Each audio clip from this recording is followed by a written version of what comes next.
बिस्मिल्लाहिर्रहमानिर्रहीम।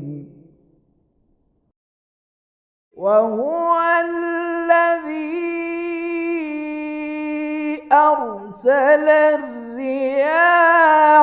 बुश्रन बैन यदै रहमती व अंज़लना मिनस्समाइ माअन तहूरा।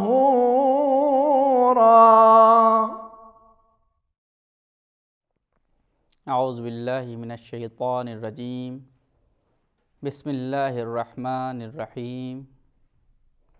अल्हम्दुलिल्लाहि रब्बिल आलमीन वस्सलातु वस्सलाम अला अशरफिल अंबिया वल मुरसलीन व आलिहि तय्यबीन अत्ताहिरीन। अम्मा बाद।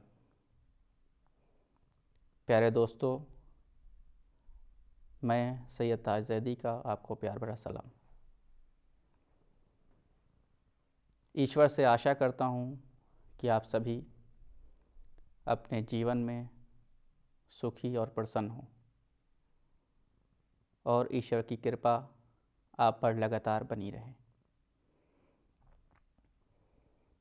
जैसा कि आप लोग जानते हैं कि हम अपने इस प्रोग्राम में अहकाम पर आधारित बातचीत आपके सामने प्रस्तुत कर रहे हैं।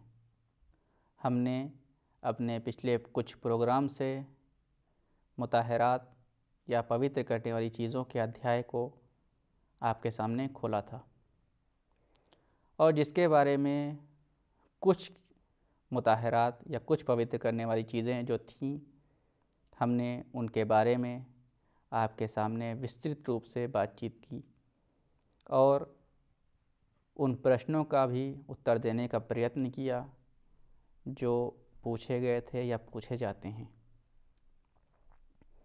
हमने अपने पिछले प्रोग्राम में, जो इससे पहले हमने आपके सामने पेश किया, उसमें सूर्य के बारे में बातचीत की कि सूर्य किसी चीज़ को कैसे पवित्र कर सकता है, उसकी क्या शर्तें हैं, ये सब हमने आपके सामने विस्तृत रूप से बयान किया। और उसी प्रोग्राम में हमने इस्तिहाले के बारे में भी बातचीत की।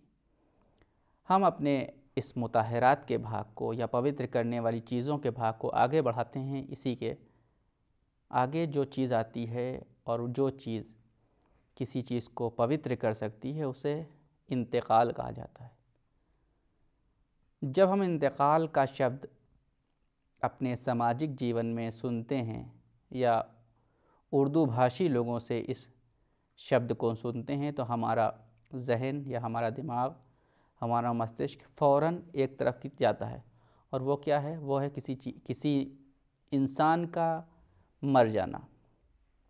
हम अपने जीवन में इसको इंतकाल के शब्द से ये माना लेते हैं, किसी जीवित इंसान का मर जाना। अगर कोई मर गया तो उसको हम कहते हैं वो इंतकाल कर गया।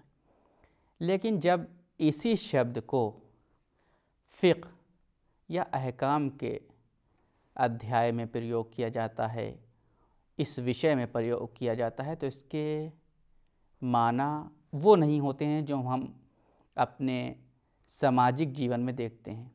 इंतकाल का अर्थ फ़िक़्ह में एक दूसरा होता है। फ़िक़्ह में जब भी इंतकाल के शब्द को प्रयोग किया जाता है तो उसका अर्थ होता है किसी चीज़ का किसी दूसरी चीज़ में चले जाना। अगर हम इसको अपने सामाजिक जीवन से मिलाना चाहें तो उसमें भी काफ़ी हद तक यही अर्थ निकलता है। जैसे जब हम कहते हैं कि कोई जीवित व्यक्ति इंतकाल कर गया, मर गया, निधन कर गया, तो मतलब क्या होता है? उसका अर्थ क्या होता है? अर्थ ये होता है कि वो इस दुनिया से दूसरी दुनिया में चला गया, लोक से परलोक सिधार गया, यानी इधर से उधर चले जाना। बहरहाल इसी से हम यहाँ पर मीनिंग निकालते हैं, अर्थ निकालते हैं कि जब फ़िक़्ह में इसका उपयोग किया जाता है तो उसका अर्थ ये होता है किसी चीज़ का एक तरफ से दूसरी तरफ चले जाना।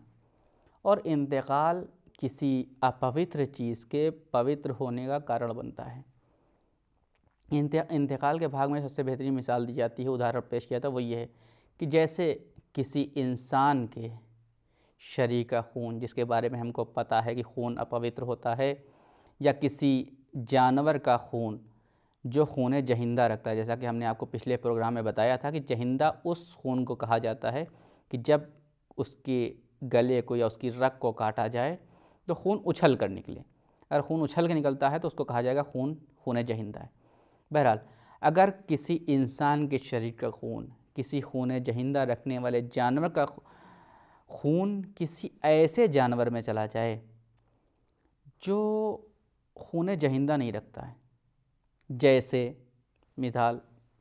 जैसे अगर इंसान के शरीर का खून किसी मच्छर में चला जाता है और वो रक्त मच्छर के शरीर का भाग बन जाता है, तो वो खून जो इंसान की रगों में रहते हुए नजिस था, अब मच्छर की रगों में जाने के बाद वो पवित्र हो जाता है। तो ये है इंतकाल। एक नजिस खून जो इंसान की रगों में नजिस था, मच्छर की रगों में जाने के बाद वो पवित्र हो गया। तो इंतकाल नजिस खून के पवित्र हो जाने का कारण बना। बस अगर इसमें हम देखना चाहें तो ये हो गया कि जो खून पहले अपवित्र था वो पवित्र हो गया। इसी प्रकार जैसे कि अगर किसी जानवर के शरीर का कोई अंग उसको काटा जाए, किसी इंसान के शरीर में लगा दिया जाए, तो अगर जब कटने के बाद वो अंग जो अपवित्र हो गया है इंसान के शरीर से जुड़ने के बाद वो पवित्र हो जाएगा। या जैसे अगर हम ऑपरेशंस में ये बात बहुत अधिक देखते हैं कि ऑपरेशन होता है, एक स्थान से किसी चीज़ को निकाल के दूसरे स्थान पर लगा दिया जाता है, एक जगह से गोश्त काट के दूसरे स्थान पर लगा दिया जाता है। तो अगर एक जगह से गोश्त काटा गया है और दूसरी जगह पर लगाया जाता है, तो जैसे ही गोश्त कटता है इंसान के शरीर से वैसे ही वो अपवित्र हो जाता है। लेकिन अगर यही गोश्त जो अपवित्र हो गया है इंसान के शरीर के दूसरे अंग में लगा दिया जाए और उसके शरीर का अंग बन जाए तो वो पवित्र हो जाता है। तो ये इंतकाल के बारे में बातचीत थी, जो इंतकाल किसी नजिस खून को या नजिस गोश्त का इस प्रकार की चीज़ों को पवित्र कर सकता था। इसमें चूँकि बात बहुत आगे नहीं है, लिहाजा हम इस भाग को जो इंतकाल से संबंधित है यहीं पर बंद करते हुए आगे बढ़ते हैं और थोड़ी थोड़ी बातें करते हुए अपने प्रोग्राम को आगे बढ़ाते हैं। उसके बाद जो चीज़ किसी अपवित्र चीज़ को पवित्र करने का कारण बनती है वो इस्लाम किसी चीज़ को कैसे पवित्र कर सकता है? इस्लाम अगर देखा जाए तो सिर्फ एक चीज़ को पवित्र करता है, वो है इंसान की आत्मा को भी पवित्र करता है और इंसान के शरीर को भी पवित्र करता है। इस्लाम इंसान के शरीर को कैसे पवित्र करता है? अगर जैसा कि हम जानते हैं कि इस्लामी शरीयत में काफिर के शरीर को अपवित्र माना गया है। अगर कोई इंसान जो काफिर था इस्लाम ले आए, कलमा पढ़ ले, यानी ला इलाहा इल्लल्लाह और मोहम्मदुर रसूलुल्लाह कह दे, अगर वो इन दो कलमों को पढ़ लेता है तो उसका शरीर पवित्र हो जाएगा। और शरीर से संबंधित दो चीज़ें हैं, जैसे कि क्या? जैसे कि उसका पसीना, उसका थूक, उससे निकलने वाली तरी, नमी, ये सब जो चीज़ें हैं ये सब के सब इस्लाम का कलमा पढ़ते ही सब के सब पवित्र हो जाएंगी।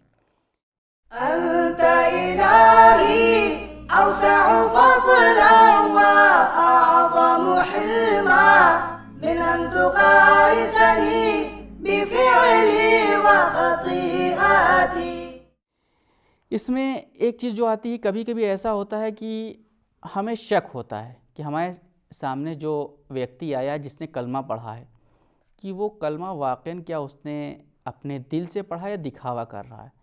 तो अगर इसमें हमारे फ़ुक़हा ये कहते हैं कि अगर हमें शंका हो रही कि जो हमारे सामने कलमा पढ़ रहा है, जो व्यक्ति खड़ा हुआ कलमा पढ़ रहा है, उसने पता नहीं दिल से ये कलमा पढ़ा है या सिर्फ हमको दिखाने के लिए कलमा पढ़ रहा है, तो उसके बारे में भी हमारे फ़ुक़हा यही कहते हैं कि इसके ऊपर भी वो तमाम अहकाम जो एक तहारत के अहकाम होते हैं, पवित्रता के अहकाम होते हैं, उसके ऊपर लगाए जाएंगे। यानी जैसे ही उसने कलमा पढ़ा वो स्वयं पवित्र हो जाएगा, उसका पसीना पवित्र हो जाएगा, उसका थूक पवित्र हो जाएगा और उससे निकलने वाली जो तरी जो पवित्र होती हैं वो पवित्र रहेंगी।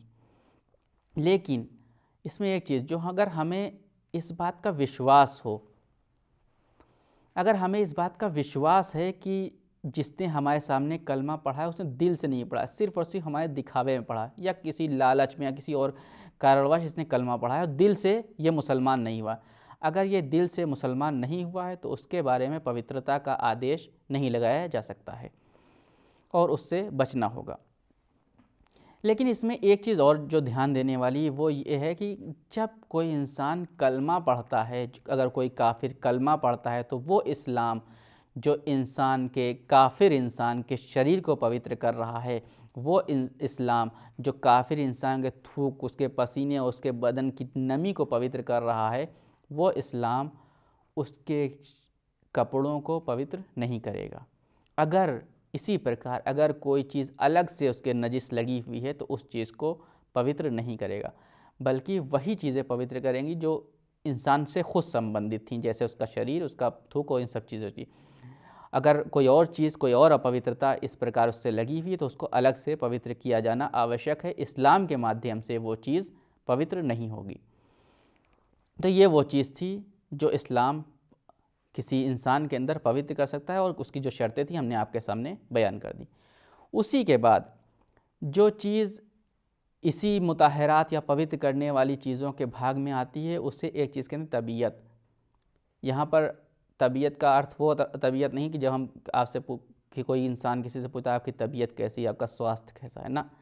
यहाँ पर तबीयत से हमारा तात्पर्य स्वास्थ्य नहीं है, बल्कि तबीयत कहते हैं किसी चीज़ के कारण किसी दूसरी चीज़ का कोई अलग हुक्म ले लेना, इसे कहते हैं तबीयत। जब इस्लामी शरीयत में या फ़िक़्ह के भाग में इस शब्द का प्रयोग किया जाता है तो उसका अर्थ ये होता है।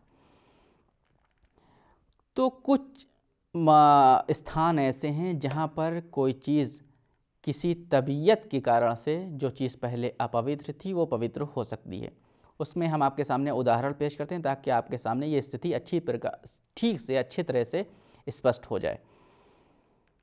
जैसे कि हम अपने इस जीवन में और इस प्रकार जो अधिकतर जिनको शंका की बीमारी होती है और जो बहुत ज़्यादा शक करते हैं, उनके साथ ये बहुत पेश आता है। अगर कोई चीज़ जो अपवित्र थी अगर हम पवित्र कर रहे हैं, जैसे कि अगर हम नजिस वस्त्र को, नजिस कपड़े को पवित्र कर रहे हैं, तो अगर पानी हमारे हाथ से होता हुआ कपड़े तक पहुंच रहा है, हमने नल के नीचे लगा रखा है और पवित्र कर रहे हैं, तो जैसे ही वो चीज़, वो कपड़ा, वो बर्तन या इसी प्रकार की कोई दूसरी चीज़ जैसे ही पवित्र होगी, तो उसी की तबीयत में, उसी के साथ ही साथ वो हाथ भी हमारा जो उसके साथ लगा हुआ था वो भी पवित्र हो जाएगा। अब हाथ को अलग से पवित्र करने की आवश्यकता नहीं है, बल्कि हाथ उसी पानी के साथ इसको कहा जाएगा पवित्र है, और इसी के बारे में हमारे फ़ुक़हा भी यही कहते हैं कि ये हाथ भी पवित्र माना जाएगा। और इसी में जैसे कि जो चीज़ होती है, जैसे कि जब गुस्ल दिया जाता है, ये चीज़ हम आप अपने समाज में भी देखते हैं कि हमारे इस्लाम ने भी कहा है कि मुर्दे को 3 गुस्ल दिए जाते हैं, तख्त पे या किसी चारपाई पे, इस प्रकार की चीज़ों पर लेटाकर जब गुस्ल दिया जाता है, तो इंसान का जो शरीर है, जैसे ही कोई इंसान मरता है तो मरने के बाद उसका शरीर नजिस हो जाया करता है। अब अगर उससे कोई तरी मिलती है, तो जैसा कि हमने अपने पिछले भाग में भी बताया था कि जैसे ही कोई तरी उससे टच होगी वो चीज़ भी नजिस हो जाएगी। तो इसका सीधा सा अर्थ ये निकलता है कि जब हम किसी मृत शरीर को, किसी इंसान को, मरे हुए इंसान को एक तख्त के ऊपर लिटाते हैं, एक चारपाई पर लिटाते हैं, तो उससे निकली हुई तरी से वो चारपाई, वो तख्त या वो तख्ता या इसी प्रकार की दूसरी चीज़ें भी नजिस हो जाया करती हैं, जिसको पवित्र करने की आवश्यकता है। अब यहाँ पर तबीयत जो चीज़ करती है वो ये है कि अगर किसी तख्त के ऊपर लिटाकर किसी मृत व्यक्ति को 3 गुस्ल दिए जाएं, जैसा कि इस्लामी शरीयत ने कहा है कि एक मुर्दे मुसलमान को 3 गुस्ल दिए जाना आवश्यक है। अगर किसी मुसलमान को 3 गुस्ल किसी तख्त पर लिटाकर, किसी चारपाई पर लिटाकर दिए जा रहे हैं, तो जैसे ही उसका गुस्ल, तीसरा गुस्ल तमाम होगा, तो वो तख्त जिसके ऊपर लेटा था या उससे संबंधित जो चीज़ें हैं वो सब के सब उसका गुस्ल तमाम होते ही पवित्र हो जाएंगी। तो ये वो चीज़ थी जो तबीयत के ज़रिए से पाक होती थी। जैसे कि इसमें एक और उदाहरण पेश किया जाता है, मिसाल दी जाती है, वो ये है कि अगर हमारे किसी बर्तन में शराब रखी हुई है, तो शराब रखा हुआ बर्तन स्वयं अपवित्र होता है। अब अगर उस शराब रखे हुए बर्तन को किसी गैस के ऊपर, किसी आग के ऊपर रख दिया जाए, उसको उबाला जाए, इतना उबाला जाए कि वो सिरके में बदल जाए, तो जैसे ही वो चीज़ सिरके में बदलेगी तो वो बर्तन अंदरूनी भाग, बाहर के भाग की बात नहीं हो रही, बर्तन का अंदरूनी भाग जहाँ जहाँ तक शराब लगी हुई थी या उसके अंदर जो चम्मच या जो कढ़ाई, जो चम्मच या जो इस प्रकार की चीज़ें पड़ी हुई हैं वो सब के सब पवित्र हो जाएंगी, लेकिन बाहर का जो भाग है वो पवित्र नहीं होगा, उसको पवित्र करने की आवश्यकता है। इसको कहते हैं तबीयत, यानी एक चीज़ जो पवित्र हो रही है उसके माध्यम से दूसरी चीज़ भी पवित्र हो रही है। जैसे कि नजिस वस्त्र को पाक करने के माध्यम से हमारा हाथ पवित्र हो रहा है, सिरके के माध्यम से शराब से नजिस हुआ बर्तन पवित्र हो रहा है, गुस्ल देने के माध्यम से हमारा वो नजिस तख्त जो मुर्दे के वजह से नजिस हुआ था वो पवित्र हो रहा है। इसे कहते हैं तबीयत, और ये चीज़ इन चीज़ों को पवित्र करने का कारण बनती है। इसी मुताहरात के अध्याय में 2-3 बातें और बचती हैं जो इसको हम आपके सामने किसी और प्रोग्राम में प्रस्तुत करेंगे। तो हमने आपको सारांश पे अगर बता दिया है, सारांश इस प्रोग्राम का सारांश ये हुआ, हमने अपने इस प्रोग्राम में सबसे पहले जो बात की वो इस्लाम की बात की कि इस्लाम किसी काफिर व्यक्ति को पवित्र कर सकता है, उसके शरीर को पवित्र करेगा, कलमा पढ़ते ही उसके थूक को पवित्र करेगा और उसके शरीर से संबंधित जो नमियाँ हैं उसको पवित्र करेगा। और तबीयत, जिसके बारे में हमने बताया कि तबीयत किसी एक चीज़ के पवित्र होने के माध्यम से दूसरी चीज़ पवित्र होती है, जिसके हमने आपके सामने कुछ उदाहरण पेश किए। इसमें हम इंशाअल्लाह आपके सामने और भी प्रोग्राम पेश करते रहेंगे। तब तक के लिए वस्सलामु अलैकुम वरहमतुल्लाहि वबरकातुहू। अल्लाहुम्मा ज़य्यिन्ना बिज़ीनतिल ईमान वजअलना हुदातम महदिय्यीन। अल्लाहुम्मा अहदिना फ़ीमन हदैत। अल्लाहुम्मा इन्नी अस्अलुका अज़ीमतर रशाद वस्सबात फ़िल अम्र वर्रुश्द